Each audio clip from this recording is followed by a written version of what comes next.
आज मला अतिशय खुशी होते की माझे 30 वर्षाचे सहकारी चंद्रकांतजी युवक काँग्रेसमध्ये माझ्याबरोबर त्यांनी काम केलेलं. गेल्या काही कालावधीत ते बच्चू कडू साहेबांच्या पक्षाचे जिल्हाध्यक्ष आहेत.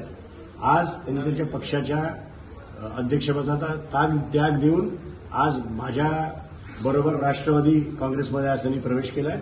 मी त्यांचा राष्ट्रवादी काँग्रेस ठाणे शहराच्या वतीने त्यांचा सन्मान करून त्यांचा आज मी या ठिकाणी प्रवेश घेतलेला आहे.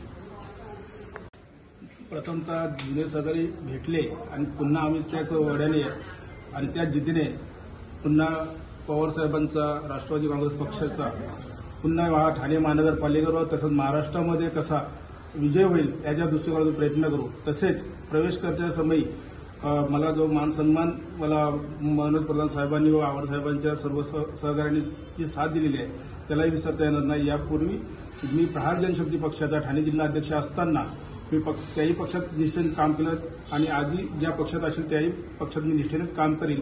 मी कुठल्याही म्हणजे बच्चू कडू आणि यांच्यावर कुठल्याही गोष्टीवर नाराज न होता मी इकडे आलेलो आहे. कारण माझ्या शहराची आणि माझ्या विभागातल्या प्रश्न वेगळे आहेत आणि महाराष्ट्राच्या पातळीवर इतर म्हणजे जे प्रश्न आहेत ते वेगळे आहेत. त्यामुळे स्थानिक पातळीवर जे प्रश्न आहेत त्या प्रश्न सोडवण्यासाठी मला मनोज प्रधान साहेब आणि आव्हाड साहेब सक्षम वाटल्या कारणाने मी इकडे प्रवेश करत आहे.